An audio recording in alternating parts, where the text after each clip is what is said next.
Happy Friday, everyone. It's so good to see all of you. Thank you for showing up to another episode of the Intentional Conversations podcast. We're always excited when you join us. We don't take that lightly. We appreciate having a community of individuals who like to learn with and from each other around all things diversity, equity, and inclusion and leadership.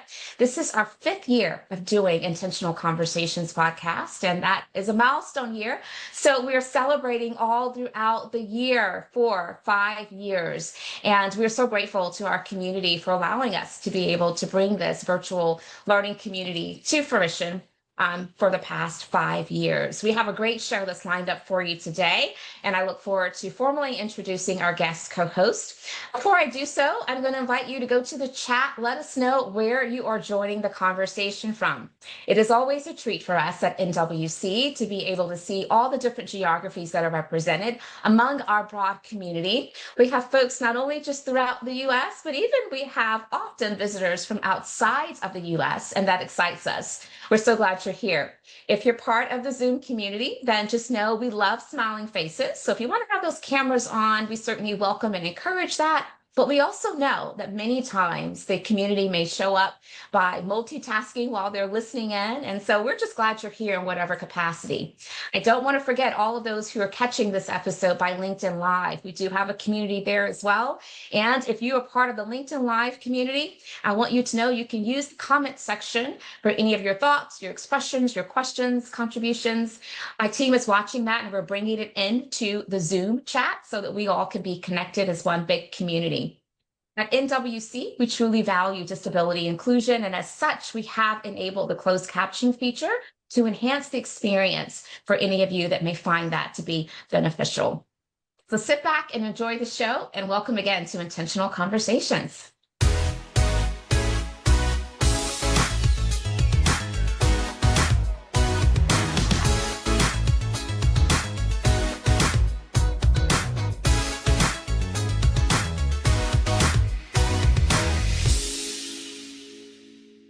Conversations begin indeed, and that is precisely what we're about to do. I want to shout out the NWC team who works tirelessly week after week, and they have done so for the past 5 years to help us bring this virtual learning production to the broader community. If you're just joining, I am Dr. Nika White. My pronouns are she, her, and I am the founder and lead principal consultant for NWC. If you desire for this community to connect with you beyond this hour of time, I want to invite you to share your LinkedIn information into the chat. That lets us know that you're willing for folks to reach out. My team will also share my LinkedIn information. I would value being in community there with any of you that I'm not maybe already connected to.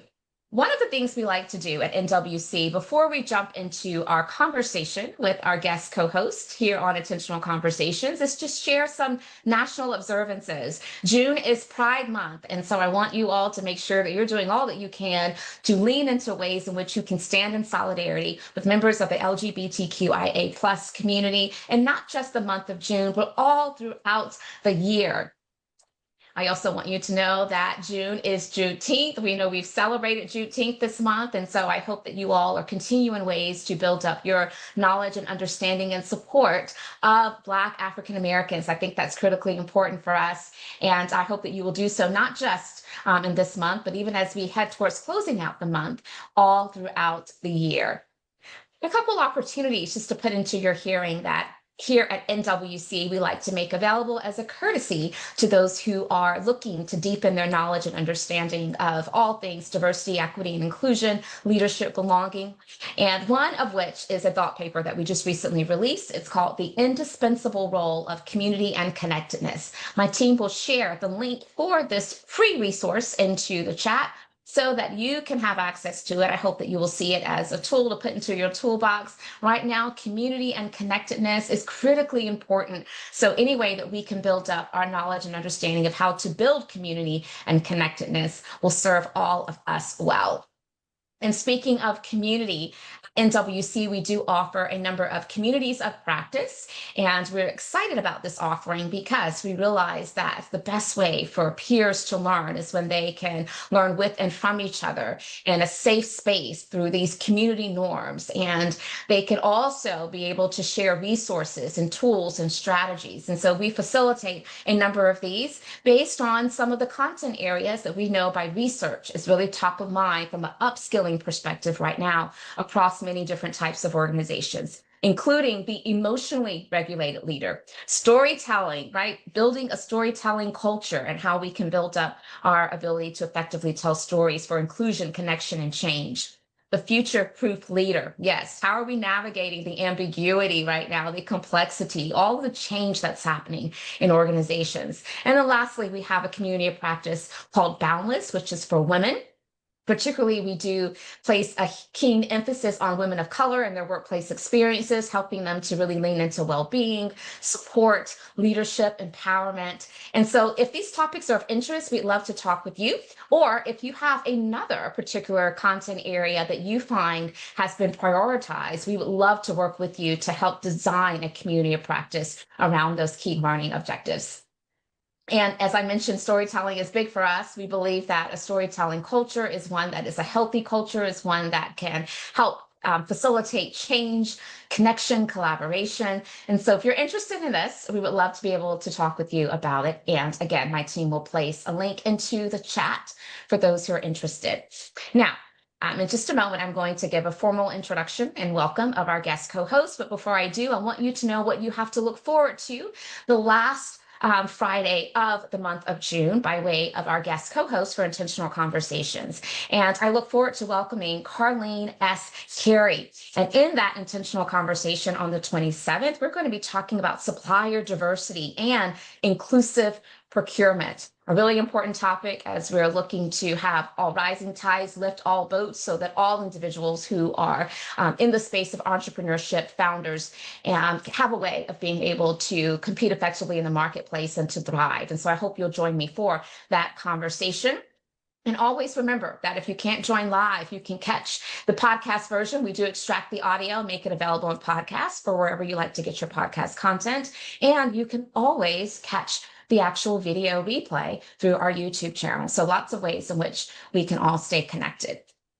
Now, it's at that point within the show where I get the honor of formally introducing our guest co-host. I always like to read their bio because I think it's important for our community to know the accolades, credentials, experiences in which our guest co-hosts show up to the conversation with. And so I am delighted to welcome Dr. Joel Pérez. He's an executive and leadership coach, a speaker and consultant, and he is passionate about helping leaders and organizations achieve their goals and develop a posture of cultural humility.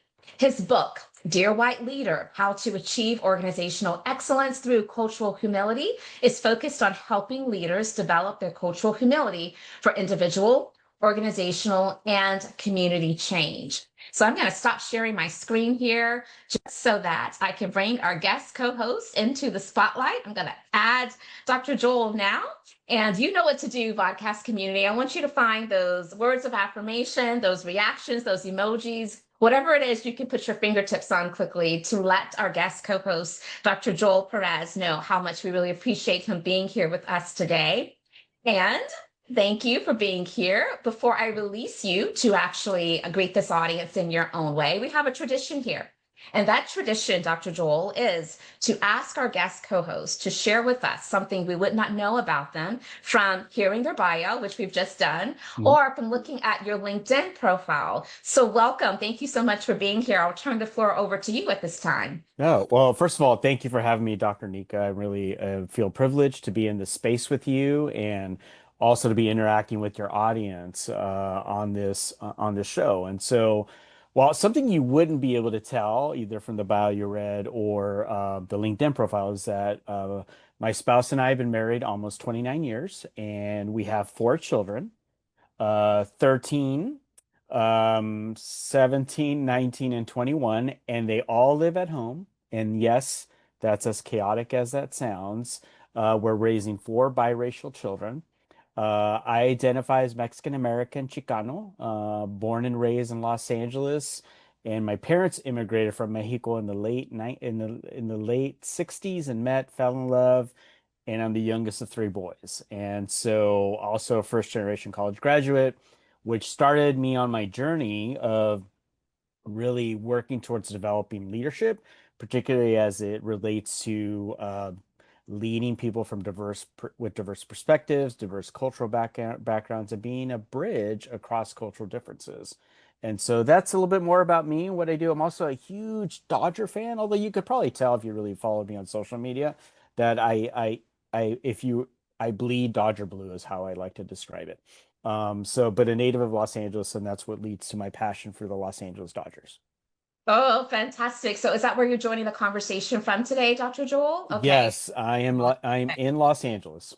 Okay, fantastic. Thank you so much for sharing a little bit of additional insight about you and your family. It sounds like a beautiful family structure. And so I look forward to kind of hearing more. Now, I see the top of your shirt says, be curious. If you don't mind, yes, there we go. Be curious, not judgmental. When I saw the first words that said, be curious, I knew that there was going to be something after that that was going to make it even more powerful. So I just had to amplify it. I Thank love you. that. Thank you. Be Thank you. curious, not judgmental. A Mhm, lesson for all of us every mhm, single day to keep mhm, top of mind. mhm. So we're going to jump right in. Okay. And as you shared in your bio, a lot of your work is around cultural humility. And so I would love for you to just talk about how you define cultural humility and why do you believe that it is critically effective than especially when compared to traditional approaches of diversity, equity, and inclusion in leadership. Yeah, so the way when I do workshops or coach individuals, do consultations, the way I talk about cultural humility is it's the ability to navigate the complexity that comes with building a sense of belonging and the psychological safety that's needed in organizations to meet your the leader's professional and the organizational goals. And so that's how I do it. It consists of three things, three characteristics: self-awareness and self-critique, which I know you may ask me about later, redressing power imbalances, and then the last one is organizational change. But it's circular, it's not linear, it is ever evolving, and it's a process, but it always starts with self-awareness and self-critique. Because it's important that the leader get clear about who they are and how they lead, particularly when it comes to bridging across cultural differences and leading diverse teams of thought, of ethnicity, of gender, of socioeconomic status.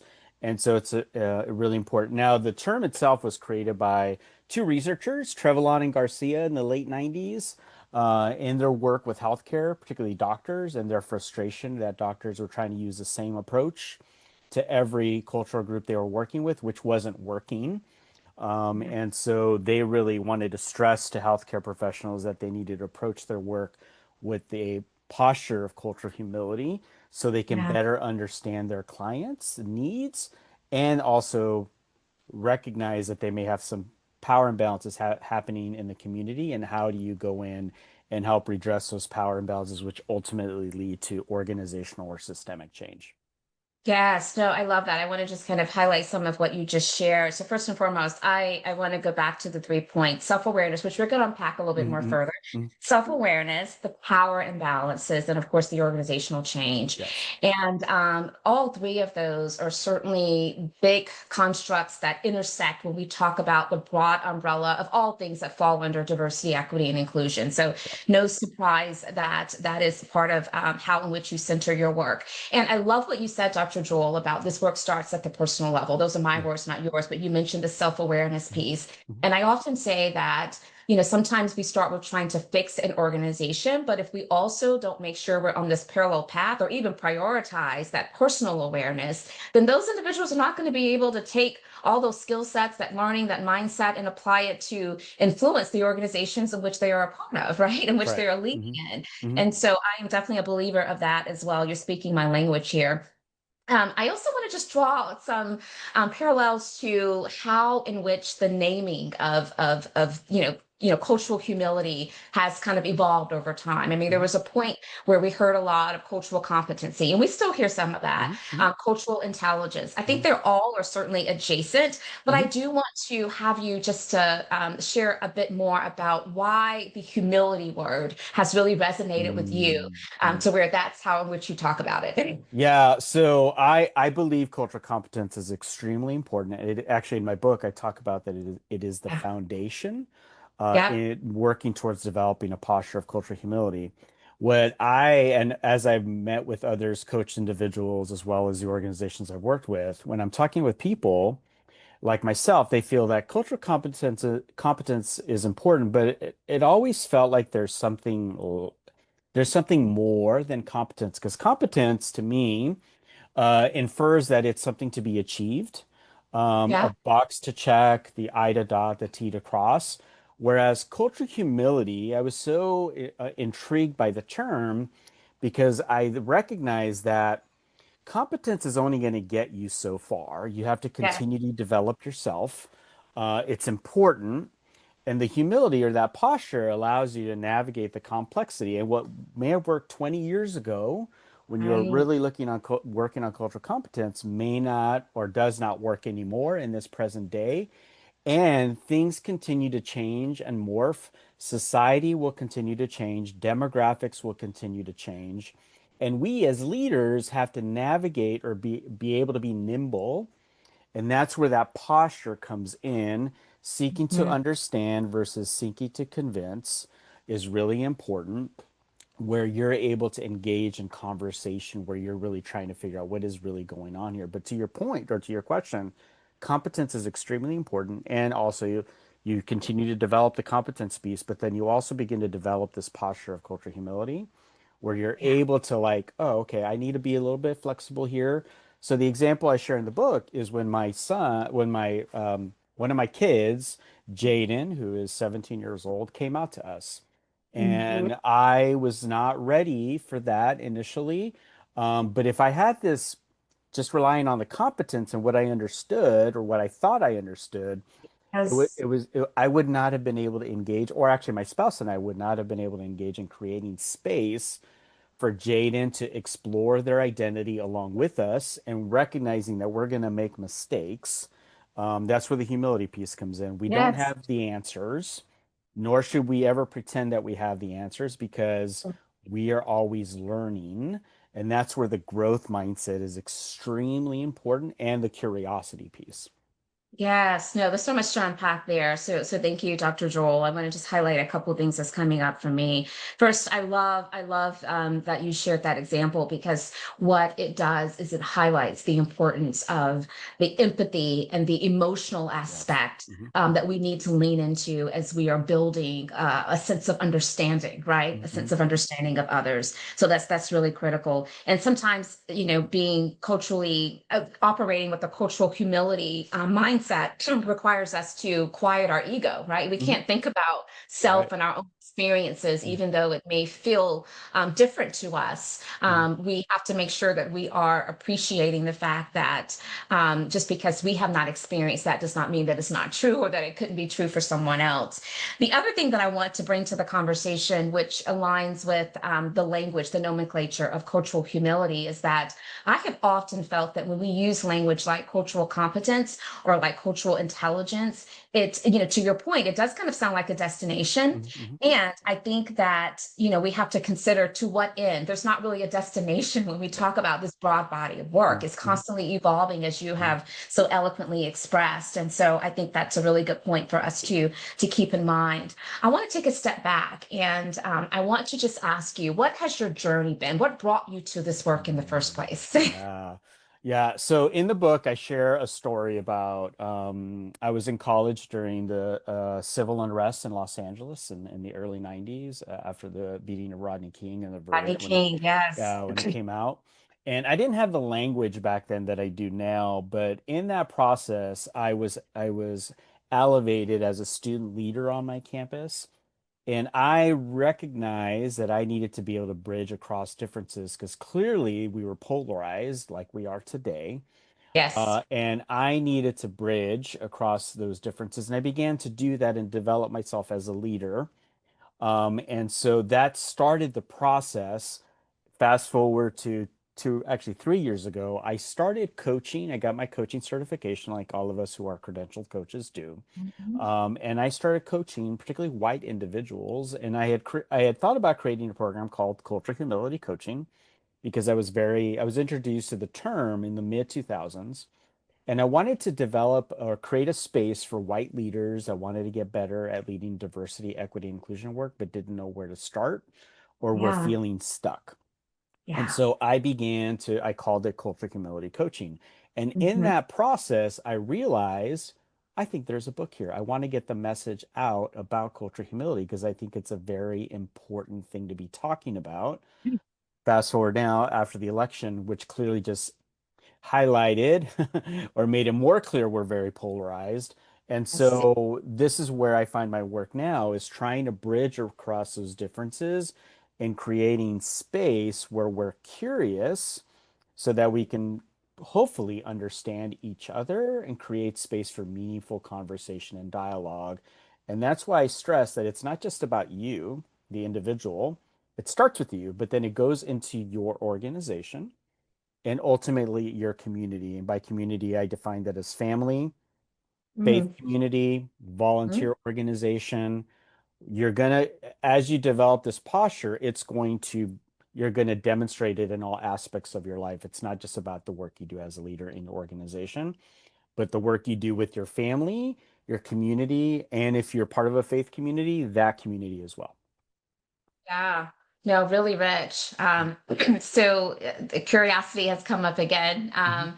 and I just want to lean into that a bit because I think that is part of one of the main ingredients of Yes. cultural humility is being willing to ask questions, Mhm. to seek to understand first before assuming, Mhm. before we react, before we even try to solve. It's this notion of being lifelong learners who Yes. are intentionally always in search and pursuit of Mhm. opportunities to kind of deepen our knowledge, grow our skill sets, grow our understanding, particularly across difference. And so I love that curiosity is coming up again. And boy, you mentioned Rodney King. Is That's a name that we haven't heard in a long time. Mhm. And what's interesting is even though we haven't heard the name in a long time, I could tell you exactly what I was doing when I was watching television of that really horrific time. And so Mhm. it's interesting as we look now, decades later, how there's so many additional kind of Rodney King-like stories that Mhm. continue to impress upon us the importance of leaning into this work. Mhm. Mhm. Even as hard as it is, but leaning into this work. Now, we're going to share your book into the chat because I want this broader community to certainly have advantage of getting a copy and seeing it as a key resource. Mhm. And I'm sure it was not by accident that you decided to target um, dear white Mhm. leaders for this Mhm. book. And so I would love for you to speak directly about that decision, Mhm. and also how does this book talk about positioning privilege, because I know that that's a big part of this conversation when we Yeah. talk about white leaders. And what was your motivation behind the approach? And what do you hope that people take away most from the key messages in the book? Yeah. Yeah. Thank you for asking. So, if you've ever written a book for the marketplace, you know you need to have a target audience, right? Yes. You can't say your book is for everybody because then it's for nobody. Hmm. Nobody's going to read it, right? Right. So in my work, I had written a blog post after the murder of George Floyd, calling Yes. out my white friends and colleagues and wanting them to like start the change process that we Yeah. needed to have. And I titled it Dear White Leader. Mhm. And in the process of then writing the book, I wanted to hold on to that title, and that was my target audience and my reader persona. And so that's who the book is for. Now, when I do workshops, I don't call them Dear White Leader workshops. They're called Culture Humility workshops because Yes. every concept in the book is applicable to every person, no matter what your cultural or ethnic background is Mm. or your gender. And so the way people describe my book, white leaders who read my book, is that they would say Joel is journeying with us. He's not talking Mm, to us or mm, talking at us. yeah. And I share a lot of my own journey, even as a man of color. I still struggle with Mm, developing this posture of cultural humility. I still have bias that shows up. I still commit microaggressions. I'm not a perfect person. I haven't achieved cultural humility because it's a process, right? Like you said. And so that's where the title came from. And that's really the message in the book is that every leader can benefit from this concept or developing a posture of cultural humility. And my hope is that the world sees it in the reading, as well as if they were to attend any of my workshops. And so yeah. I take a very the approach is that I want to create space for people in the middle who are struggling to find answers and are afraid to ask questions for fear of being labeled by one side of the argument or the other side of the argument. Yeah. Because there's a lot of folks in the middle who are curious and really want to know, but they isolate themselves or feel isolated because they're afraid to ask questions. Okay. Yeah. And so, in the way, going back to the privilege question, is the way I talk about privilege in the book is I unpack the concept of earned versus unearned privilege. Yes. Okay.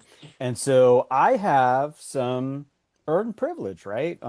Just Mm, like a lot of people do. I have a doctorate that automatically gives me some level of, mm, people like, oh, he's got a doctorate. He must be super yeah. smart, right? Um, I also am white passing, Mm, meaning I can enter into spaces and people don't always know that I identify as Mexican American Chicano or that Spanish was mhm. my first language. And Yeah. that gives me some unearned privilege as well as I'm a US citizen. I was born in this Yes. country. I'm able to vote. I can get a passport. Yeah. So that's the earn and my socioeconomic status. I've earned the ability to pay for health insurance, all those things. Um, so that's the earned, the unearned privilege. Like, oh, I'm sorry, the unearned privilege is I am white passing. It's not something that I, of course, developed. Right, I didn't go out and become white passing. Yes. And Yes.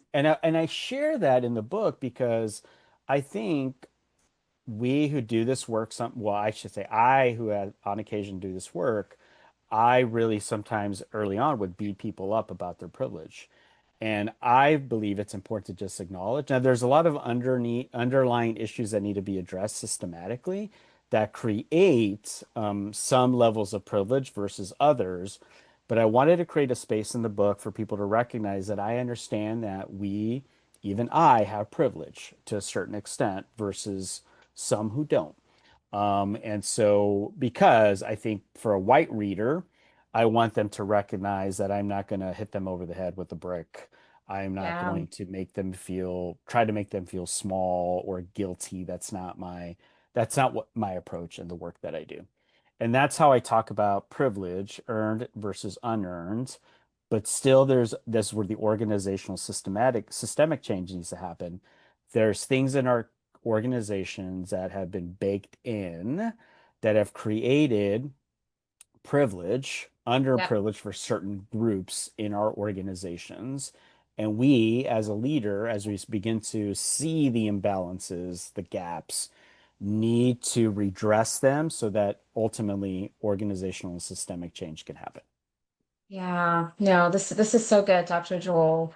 Let me kind of react to some of what I just heard. And first, we see your book that's in the background. And again, it's in the chat for those who are interested. And I hope that many of you will be. Sounds like a tremendous resource. But the first thing is, I want to just acknowledge and express appreciation for your acknowledgement of the white passing, Mhm, element, because mhm, I have encountered some individuals who that is totally oblivious to them. And even mhm, when it's a kind of a conversation, it's almost as though there is, they see it as a criticism, and it's not a criticism, but it is something to be acknowledged because it has a lot of context, right? In the broad spectrum of what we're talking about. So I just wanted to acknowledge that. The mhm, other thing is, I love how you talk about people describing you as an author who is journeying with them. Hmm. I think that's beautiful. Hmm. And I would imagine that it makes the book much more relatable and Hmm. approachable. Yes. And when we're talking about trying to bring people along who are at different places and their entry point into kind of understanding, Hmm. all things related to diversity, equity, and inclusion, not only just in theory, but in practice, right? We need to make ourselves approachable so that the conversation can continue, because that's Hmm. where the learning Hmm. happens, Yep. right? Hmm. Um, I love also how you talked about the both and my words, not yours, but kind of holding the middle, right? Hmm. Understanding that we need to be able to have a sense of discerning around meeting people where they are as they're entering this learning journey. I'm curious as to whether or not you were met with any resistance and how did you deal with it? Yeah, well, the title's provocative, right? Yes. And so, but another thing in the writing process is what I've learned in the writing process is it's okay to narrow your focus, Yeah. and the people who are truly interested in what you have to say, if anything, people, whether it's a physical copy or a virtual copy, will look inside the table of contents, right, to see what's happening here. Yes. They'll read the reviews. Yeah. Yes, it's provocative for a reason. I want people to be drawn to it in at least some initial visceral reaction. So they would look further into it, read the reviews, and they may purchase it. But I'm also not trying to convince people. So this is not a Yeah. book to, sometimes I'll have friends like, I just want to hand it to my white boss. And I'm like, yeah, that's not the approach you want. You don't just like hand it to Yes. someone and say, read this. Right. You have Right. to like also navigate this with them. But it's important, and it's helped me get really narrow about, in this case, my reader, but it also helped me narrow my coaching as well. Like, who is it that I coach, right? Who is it that I want to Yeah. work with? And that ultimately is a good thing because it will keep people who aren't serious about the work away. Because I don't want it to be about checking a box or hiring Joel because he's going to do a workshop and then he leaves, and there's no real change that's happening, right? Sure. And so, yes, the reaction initially is visceral, but sometimes it's like, oh, like tell me more about this title, right? I'm next week I'll be doing a workshop for ICF Colorado, and the person who's facilitating that workshop was like, we met, he was really intrigued. He's like, hey, can I ask you a question? I said, sure. He's like, can you tell me, like, he identifies as a white male, Mm. can you help me understand what the title, and so then we had a really deep conversation. He's like, oh, you know what, thank you, this makes sense to Mm. me now. Obviously I'm not able to have conversations with everyone who sees the Of title, course. Yeah. but those are the kinds of conversations that I love having because it's coming from a place of curiosity, right? Like, tell me more Yeah. about why the title. And so, yeah, that's where the title come from. There's some visceral reaction. I always own it up front when I do workshops or when I speak. I talk about the title and the purpose. And actually, I've never had anyone still want to like engage in a Sure. hard conversation with me. It's like, oh, okay, I get Yeah. it. I get it. Okay, Yeah. yeah. Hmm. They're accepting of it at that Hmm. point. Yeah. Hmm. Well, I love those three words. Tell me more. And again, it Hmm. goes back to this curiosity point Yes. that keeps being threaded through our Hmm. Hmm. conversation. Hmm. I Hmm. think that anytime we can use creativity and Yes. strategy to help bring people along so that they are willing to engage in dialogue. You called it being provocative. I mean, we have to just use what we can because it's such an important conversation to be had. Hmm. And I love that you're being met with some people asking you to tell them more because Hmm. that's critical. That's really Hmm. important. Yeah. Um, so I want to go to the next question, but I want to just bring up a couple points that you mentioned before. I love how you said you are not necessarily trying to persuade people. Right. So, and that is a differentiator from a lot of authors who Mhm. are writing books that are equally provocative. They do want to kind of shift people's mindsets. Mhm. What it reminds me of is the importance of knowing your audience, right? You need Yes. to know who the book is for as well as who the book is not for. Mhm. And as a fellow author, I often talk about when I was writing book number 3, Inclusion Uncomplicated, Mhm. I knew exactly who the book was not for. I probably could define that more so than I could who the book was for. Mhm. And who the book was not for are those people who have dug their heels into the sand to say, I don't care about this work. It's totally irrelevant. It's Mhm. unnecessary. I'm Mhm. not talking to you. And so Yeah. I just thought I'd kind of bring that out. It's Yeah. important to know your audience. Mhm. Yeah, Mhm. Mhm. Yeah. absolutely. A moment ago, you talked about earned and unearned privilege, and I just want to spend some time kind of leaning into that a bit. You and I have some similarities in terms of how in which we show up to the privilege conversation. Mm-hmm. As a Black woman, I often talk about how I am very privileged in many regards. I grew up in a home with two parents. I grew up Hmm. in a home where I Right. had more than enough. All my needs were met, you Mm-hmm. know, and I could go on and on. And like you, Dr. Joel, I believe that privilege is not something to be embarrassed about. It's not something to see as a stain, but it Hmm. is something to acknowledge because Yes. if we can't acknowledge it, that means that we're not positioning ourselves to use it honorably Yes. to help others along the way. Hmm. So I so love the alignment of how in which you've shown up to this conversation that really speaks very much to how I like to talk about privilege as well. Now, I'm going off script here. I do have an Okay. interesting question for you. I heard actually it was one of my coaches mentioned the other day that we spend a lot of time talking about goals and SMART goals. We all know what SMART goals are, right? But Hmm. what we don't do is spend an equal amount of time talking about the process goal of those SMART goals. And really what she was sharing is that it's equally important for us to not only know what goals we're after, but also to know how do we want to feel when we're going through the process of Hmm. navigating, trying to reach those goals. Hmm. And so I want to ask you, Dr. Joel, did you even if you haven't taken a moment to think about it prior to this question, how did you want to feel when you were in this process of writing the book and then engaging with your target audience? Because I think that's important. Yeah, no, and I appreciate the question. And it's not, I mean, yeah, I mean, it's totally like I love the question because something my book coach did with me in her process was to first have me envision what is it, how it would feel to be completed, what is Yes. it, and I actually use it. I use appreciative inquiry in the extra and when I do consultation work Hmm. or do some workshops because I want people to like, what is the ideal state you want to be in, right? Instead of thinking like, what do I need to fix, right? Because Yes. we're conditioned to want to fix things we miss the opportunity to really spend some time. So if we were going to be a truly inclusive organization, I just doing some work a few months ago with an educational institution, and they were like having a hard time. And I said, let's start with what's possible first. So if Yeah. you want to say we are truly inclusive, what are the characteristics that we would embody? What would our interactions be like with each other, with our students? Start there and then work backwards instead of start down here, which is like we got to fix this, we got to do this, we got to do this. Yeah. And it is really just amazing to see people's faces when they do that kind of work. It's like, oh yeah, like I get really excited about what we can become. It's not that you don't ignore the things that you have to work on. Those are important, but you start with what's possible or the ideal state and then you work backwards.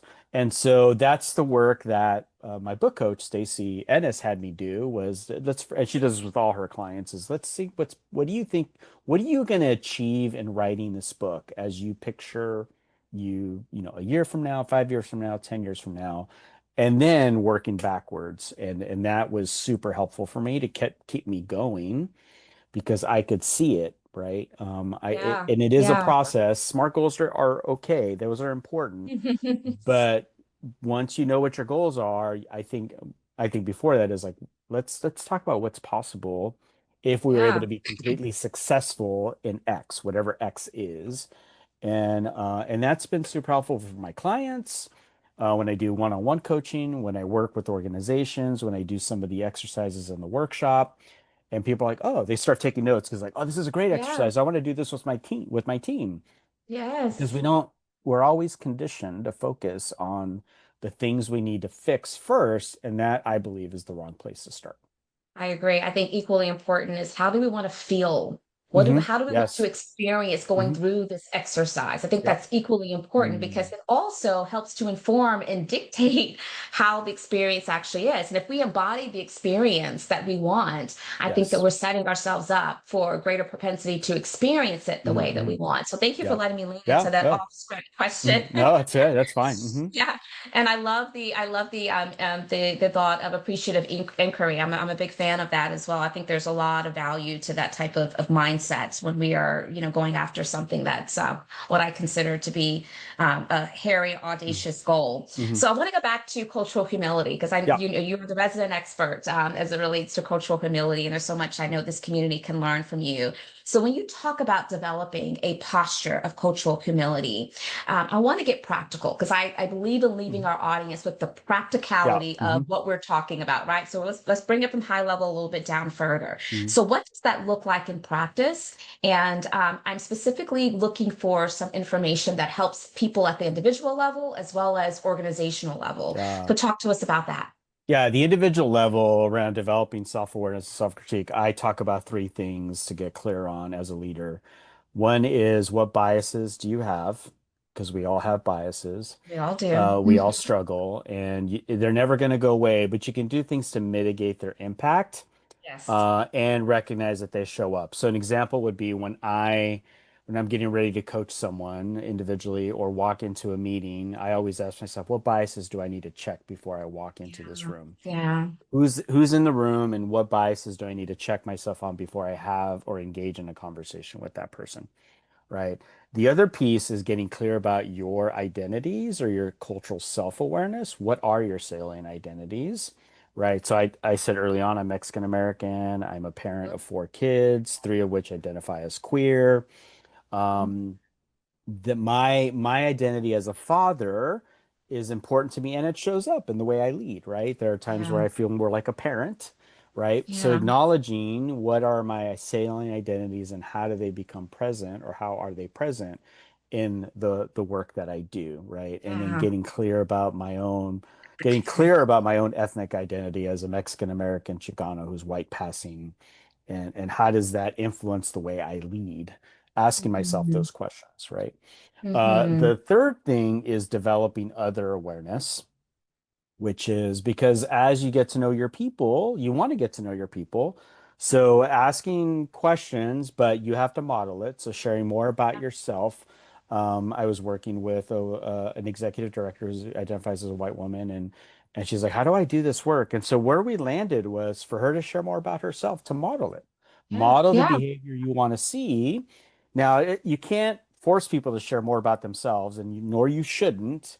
But if they feel like you're comfortable, they will probably be more comfortable in sharing about themselves. Sure. And then in that process, you then will probably recognize that there's some power imbalances that exist in your organization Yeah.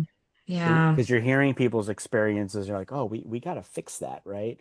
And then that's where the practical piece about redressing is you need to identify where the gaps exist. So whether that's looking at data, to see, hey, we don't retain certain kind of talent in this organization. They leave after a year.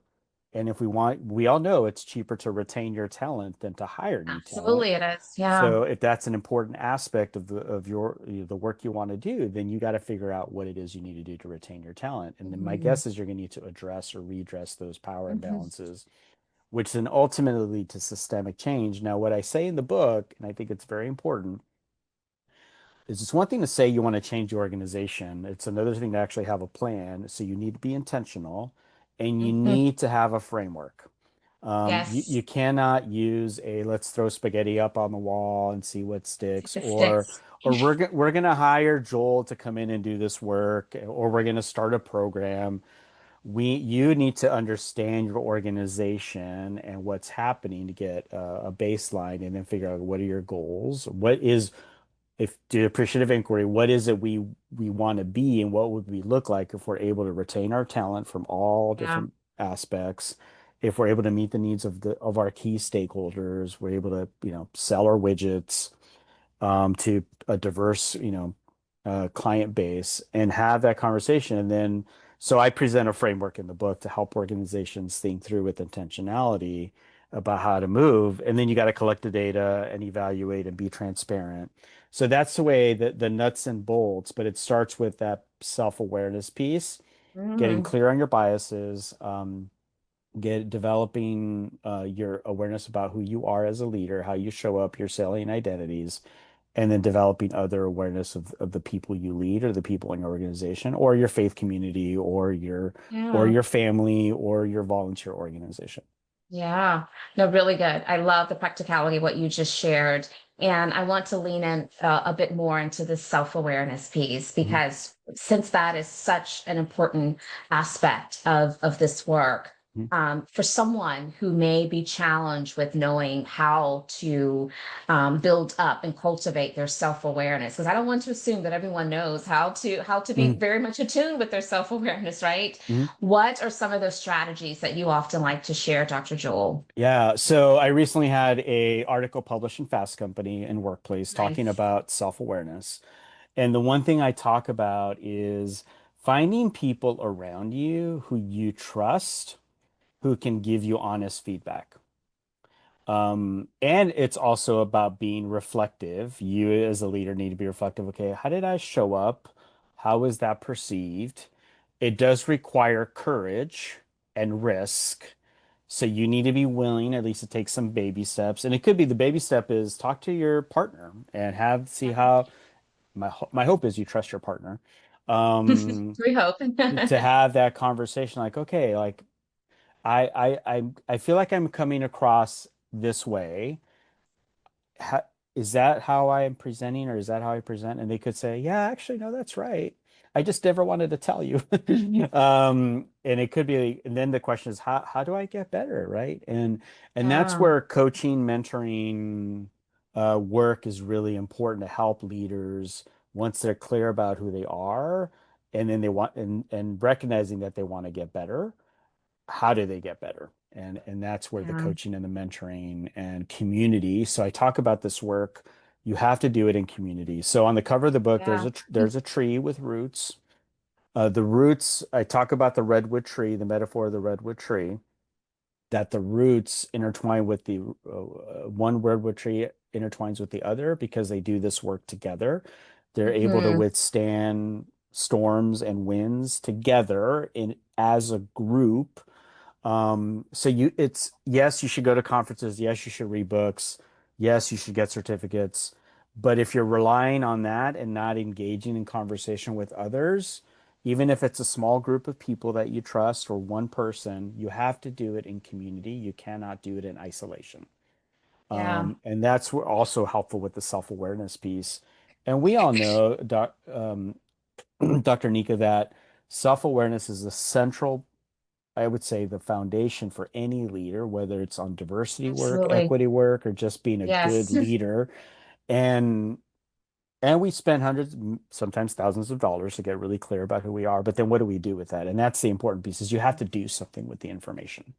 Absolutely. Um, And that's where the coaching aspect comes mhm. in. And Yes. that's Mhm. also why we're seeing, so many different assessment tools that people Yep. can take just to try to glean a little bit more insight into, how they show up, how people may perceive them, and Mhm. really even how, at their normal kind of state, how they like to lead and how they Mhm. like to engage. And so I love the examples of strategies, which included find that trusted confidant that you can Mhm. rely on some insights from, Mhm. and ask those questions and trust that they're going to give you some real answers. And then also that critical reflection time that is really key. Mhm. So I want to stay on the coaching aspect a bit more because I know that that's a large part of your service offerings. Mhm. And when we think about coaching executives, Mhm. what are some of the most common pitfalls that those individual leaders may fall into when they're trying to create inclusive and equitable environments? What have you Uh, found to be some of those reoccurring themes? they have not that, well, they've not developed their curiosity. Yeah. Meaning we all pick up bad habits when we work for people that aren't good supervisors, or Yeah. we just pick up bad habits. And one of those habits is we don't listen. So we're not deep listeners. We don't train ourselves to be deep listeners. And the curiosity piece, we like to at times tell people what to do when Yep. maybe the better posture is to be curious and say, so tell me a little bit about your decision making process, right? Yeah. Yeah. Instead of like you just made a really stupid decision. Yes. To say, well, tell me a little more about your decision making process. What influenced you to do it the way you did, right? And then say, is it okay if I give you some feedback? 9 out of 10 Mhm. times the employee will say yes, or your friend will say yes. And like, okay, here's what I notice, and then, are you okay if, maybe the next time you try it a different way, or we can try it this way?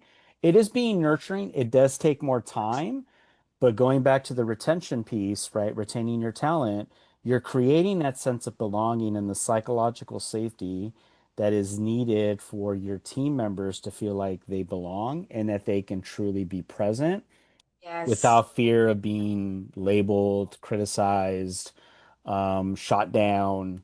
The Yeah. organizations that have been successful, like Pixar and some others, have created a culture of curiosity where people feel like they can be curious without fear of judgment. So be curious, not judgmental, right?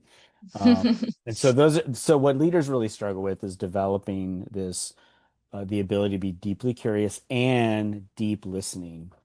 We always say we're Yeah. better listeners than we are. I do that. My spouse reminds me at times that I say I'm a better listener than I actually am. So training ourselves to be fully present before we walk into a meeting, Hmm.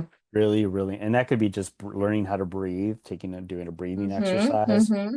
Or also the other thing I work with executives on is how about if you created a 15-minute gap and you stuck to it between one meeting to the next? So you're not Yeah. going meeting to meeting to meeting. Right. That Um, transition time. and because you're not going to be fully present, you can be thinking about the last meeting you just walked out of before you're actually able to fully engage in the next meeting.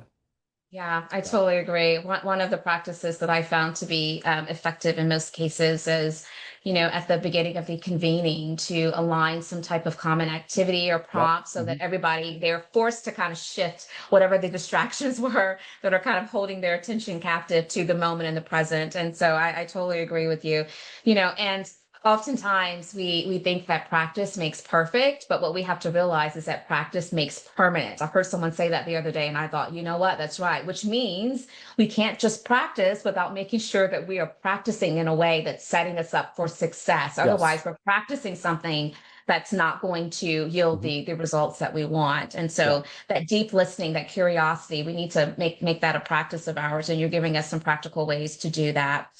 So you started a little bit, Dr. Joel, in talking about the value of cultural humility, in terms of just the individuals and how they can feel a greater sense of safety, and Mhm. how it gives permission for others to kind of lean more into their vulnerabilities and feel safe as well. But I would also imagine, just because I know this firsthand, being also a practitioner in this space, that there are business imperative reasons, right, that Mhm. organizations can benefit from Mhm. Mhm. when they are really leaning into these types of topics that may feel unrelated to the Yeah. bottom line, but they Mhm. are. So Yeah. talk a little Mhm. bit about that. Yeah, so the research has been done, right? Harvard has done a lot of research around the the the financial benefit of belonging. I think in the book I share the example. I forget what year it was, but if a company was able to hold on to its talent and create a sense of belonging, that they would an organization of 10,000 or more employees would save about $32 million, right? That is the Yeah. bottom line, right? That belonging actually has a return on investment. It is the financial case. So that's how I talk about it. So organizations can realize, oh, this is actually a good idea. Like it's not just about how people feel, very important, but Yep. ultimately, I know organizations think about ROI. And Yes. so the research has already been done about particularly about training managers on how to lead better, how to be more inclusive in the way they lead, create the psychological safety. So a lot of the work that Amy Edmondson's done on Yep. psychological Quite safety safety. is really important. And leading with that, I think most organizations will buy into that. Not to say that every organization will, because some Yeah. just aren't going to change. Right. And if you recognize as a corporate leader, as a CEO or a C-suite executive, that there are some things that innately are built into your organization that are keeping that from happening, then it's a conversation about how do we unearth it and get at the Yeah. root of the problem. And it's going to take time, and that frustrates a lot of people because some people want change yesterday. Yes. And that isn't how all organizations work. They're not very nimble, but if you can start to do the little things, you're Yeah. going to end up seeing the return on investment down the road because you're tracking your data. That's why data is so important. It is. Data Um, is king. mhm, Yeah, mhm. absolutely. Yeah. Yeah. And we cannot undermine the value of small incremental change, Yes. right? Right. We can't boil the ocean, but the small incremental change can be also very effective, especially when it comes to building up some momentum and traction to help you go after maybe those loftier, more complex goals. And so, okay, so we're getting close to the end of time, Mhm. unfortunately, but this has been such a rich, rich, rich conversation. I want you to share the title of the article, the Fast Company article that you referenced earlier, because we're going to make sure we place it into the chat for those who may be interested. Yeah. So the title of the Fast Company article, which dropped on June 3rd, is Fantastic, recent. how to cultivate genuine self-awareness and propel your leadership. Okay, So, fantastic. yeah. Thank you. Mhm, We're mhm. gonna source that. My team's gonna place it into the chat so folks can have that as a Great. resource. Mhm. And then again, we've shared your book a couple times into the chat as well. I hope that you all will support a great resource, and let's make sure that we're continuing this important conversation. So I want you to close this out in a way that feels good for you. I don't know if there's a Yeah. particular one piece of advice or maybe something that's coming up down the road for you that you want to socialize with this community. But I would love to give you a chance, Dr. Joel, to have the final time to share any remarks that feel pertinent to you. Yeah, the one thing I always end with is the story of being in community. You have to do this work together. So, like a redwood tree, you have to lean on the trees around you or the people so that you can grow, and that's where the growth is going to happen. I'm not saying you have to be extroverted and have thousands of friends. I'm saying identify one or two people that you could say, hey, I'm going to read Joel's book and we're going to read it together. And there might be some things I disagree with, but I'm going to talk to my friend about those disagreements to see and Yes, wrestle with these concepts together so we can become stronger. there you So go. if you're going to walk away with anything from today is you have to do this work in community. You cannot do it by yourself. So important, community and connectedness. Well, thank you so very much, Dr. Joel, for spending time with us today, for sharing so freely with our podcast community. We hope that there's lots of additional great conversations in your future that's going to help us to create the change that we all deserve and we want to see. Thank you to this community for showing up week after week. We hope that you will join us again next week for another episode of Intentional Conversations podcast. Have a safe weekend, and we'll see you again soon. Thanks so much. Bye.